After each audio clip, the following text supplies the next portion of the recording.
लाजवंती एक छोटे से गांव में अपनी माँ के साथ रहती थी। लाजवंती अपनी माँ के साथ एक छोटा सा बुटीक चला रही थी, जिससे वो दोनों पैसे कमा रहे थे और अपना जीवन बिता रहे थे। दोनों माँ बेटी बहुत ही मासूम और भोले थे, जिस वजह से गांव की औरतें उन दोनों का बहुत फायदा उठाती थी। अरे ओ लाजवंती की माँ, अरे घर पर हो या नहीं? हाँ हाँ बहन, अंदर आ जाओ। अरे मुझे अपना एक ब्लाउज सिलवाना है, देखो ऐसा डिजाइन बनवाऊंगी, बताओ कितने रुपए लोगी? ये डिजाइन तो बहुत मुश्किल है, मैं आपके ब्लाउज के 500 रुपए लूंगी। क्या कहा, 500 रुपए? अरे 200 रुपए में तो गांव के बाहर वाला टेलर ही सिल रहा है, और तुमसे मैं 500 का सिलवाऊंगी क्या? ना बाबा ना, तुम बहुत महंगा सिल रही हो, रहने दो, मैं तो गांव के बाहर वाले टेलर से ही सिलवा लूंगी। आए हुए कस्टमर वापस न चले जाए, इसीलिए लाजवंती की माँ 200 रुपए में ही मान गई। अरे अरे ठीक है बहन, मैंने तुम्हें कब मना किया, मैं तुम्हारा ब्लाउज 200 में ही सिल दूंगी। अब इतनी दूर तुम गांव के बाहर कहाँ जाओगी? हाँ ठीक है, ये लो मेरे ब्लाउज का कपड़ा, और मुझे 2 दिन बाद वापस दे देना। इतना कहकर वो औरत वहाँ से चली गई और जाते जाते वो अपने मन में सोचने लगी, कितने अच्छे से पागल बना दिया इसे। गांव के बाहर वाला टेलर तो 800 रुपए ले रहा है और मैंने इसे 200 में ही मना लिया। ऐसा कहकर वो औरत वहाँ से चली गई। बेचारी लाजवंती की माँ बेवकूफ बन गई और उसने 500 रुपए का ब्लाउज 200 रुपए में ही सिलकर उस औरत को दे दिया। और बस इसी तरह सभी औरतें दोनों माँ बेटी को बेवकूफ बनाकर उनसे कम पैसों में ही अपने कपड़े सिलवाते थे। माँ, आजकल हमारी कुछ भी तो कमाई नहीं हो रही है, क्या हमें अपनी सिलाई का रेट और बढ़ा नहीं देना चाहिए? क्या बताऊं बेटी, गांव के बाहर एक टेलर है, वो हमसे भी सस्ते कपड़े सिलता है। अगर औरतों को सस्ते दाम में सिलकर ना दो तो वो कहीं और जाने की धमकी देती है। अब तुम ही बताओ क्या करूं? एक तो हमारी वैसे ही कमाई बहुत कम है, ऊपर से कोई कस्टमर चला गया तो हमें तो वो पैसे भी नहीं मिलेंगे। हाँ माँ ये तो है, लेकिन इतने कम पैसों में हमारा कुछ नहीं होगा। घर का किराया, राशन, बिजली का बिल, सब कुछ बहुत महंगा होता जा रहा है माँ। हाँ बेटी ये तो मुझे पता है, इस महीने किराया भी देना है, उसके भी पैसे नहीं है, और 2 महीने से हमने बिजली का बिल भी नहीं भरा। बिजली विभाग वालों ने धमकी दी है, अगर आज हमने बिल नहीं भरा तो वो हमारे घर की बिजली काट देंगे माँ। राशन भी खत्म होने वाला है, कुछ समझ नहीं आ रहा क्या होगा। इन सारी समस्याओं से निकलने के लिए हमारे पास पैसे भी नहीं है। दोनों माँ बेटी ये बातें कर ही रही थी कि तभी अचानक उनके घर की बिजली चली गई। ये लो, जिसका डर था वही हुआ, घर की बिजली भी चली गई। अब इस अंधेरे में हम कपड़े कैसे सिलेंगे माँ?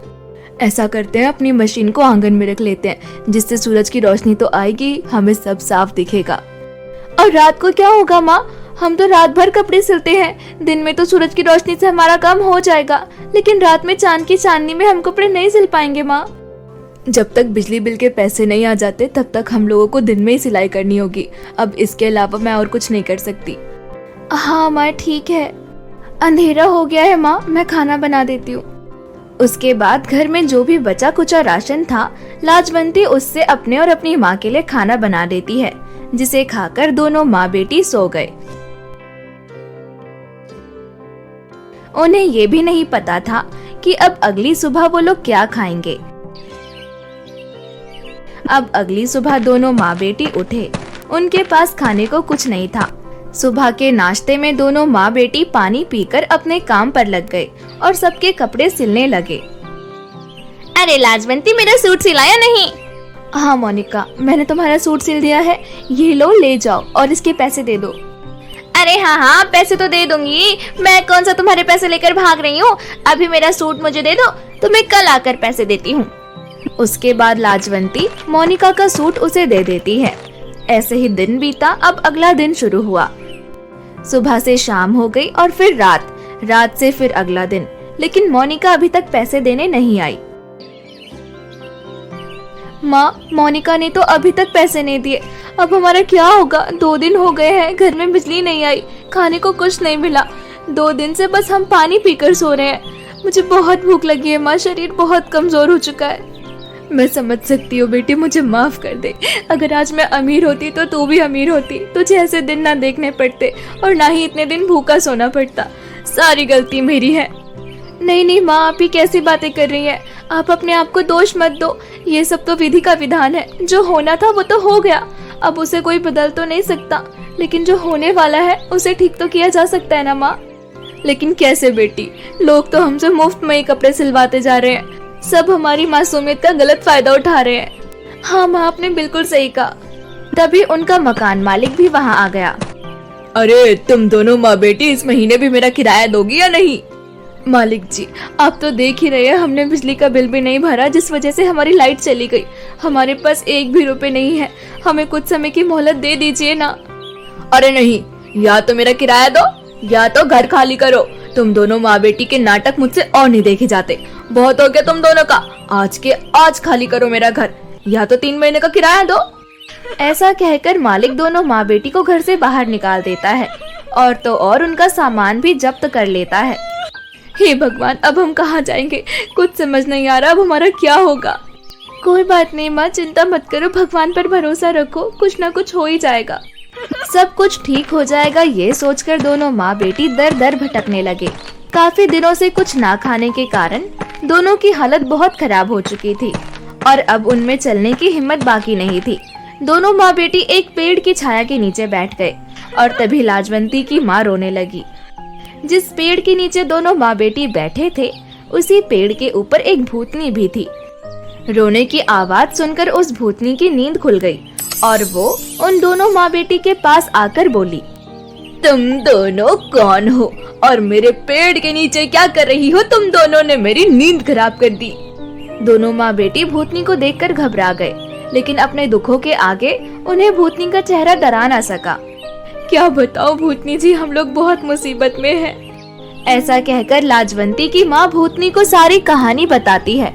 उनकी कहानी सुनकर भूतनी को उन पर बहुत दया आई और वो उन दोनों को सुई धागा देते हुए बोली, ये लो तुम दोनों ये जादुई सुई धागा, इस सुई धागे से तुम जो भी कहोगी वो सच हो जाएगा और तुम दोनों एक अच्छा जीवन बिता पाओगी। आप तो बहुत अच्छी हैं। लोग कहते हैं कि भूतनी बहुत बुरी होती है, लेकिन आप तो ऐसे बिल्कुल नहीं है। आपने आज हमारी बहुत बड़ी मदद की है। अब तुम दोनों यहाँ से जाओ, मेरे अलावा और भी भूत हैं यहाँ पर। अगर उन्होंने तुम्हें देख लिया तो वो तुम्हें परेशान करेंगे। उसके बाद दोनों माँ बेटी जंगल से निकलकर बाहर गांव में आ गए और एक खाली जगह देखकर सुई धागे से बोले, हे जादुई सुई धागे, हमें रहने के लिए अच्छा सा घर दे दो। दोनों माँ बेटी के ऐसा कहते ही उनके सामने एक बहुत सुंदर सा घर प्रकट हुआ। घर तो हमें मिल गया, लेकिन अपने रोजगार के लिए हमें फिर से बुटीक खोलना होगा। इस बार हम बहुत बड़ा बुटीक खोलेंगे माँ, ताकि लोग हमारे बड़े बुटीक को देखकर सस्ते में कपड़े ना सिलवा सके। उसके बाद लाजवंती सुई धागे से बोली, हे जादुई सुई धागे, हमें एक बहुत बड़ा सा बुटीक दे दो, जिसमें हम दोनों माँ बेटी मेहनत करके पैसे कमाएं। उनके ऐसा कहते ही वहाँ एक बहुत बड़ा और सुंदर सा बुटीक प्रकट हुआ, जिसमें उनकी सुविधा की सारी चीजें मौजूद थी। सिलाई मशीन हो या कैंची, सब वहाँ था। ये देखकर दोनों माँ बेटी बहुत खुश हुए। बेटी ये देख, कितना सुंदर बुटीक है, मुझे तो अपनी आंखों पर भी यकीन नहीं हो रहा। हाँ माँ, ये सच है, ये सब जादुई सुई धागे का कमाल है। अगर वो भूतनी हमें ना मिलती तो आज ये दिन हमें ना देखना पड़ता। इस प्यारे से बुटीक का नाम तो सुई धागा ही होना चाहिए। अब उस दिन के बाद से दोनों माँ बेटी ने मिलकर फिर से पहले की तरह दूसरों के कपड़े सिलना शुरू किए। उनका इतना बड़ा बुटीक देखकर बहुत सारे लोग उनके पास आते थे और साथ ही साथ दोनों माँ बेटी अपने सस्ते दाम पर ही दूसरों के कपड़े सिलते। इसीलिए उनके पास सिलाई के बहुत सारे कपड़े आया करते। साथ ही साथ उन्हें बड़े बड़े मॉल से भी कपड़े सिलने के ऑर्डर आने लगे और वो दोनों माँ बेटी अब अच्छा पैसा कमा रहे थे और हंसी खुशी मेहनत करके अपना जीवन बिता रहे थे।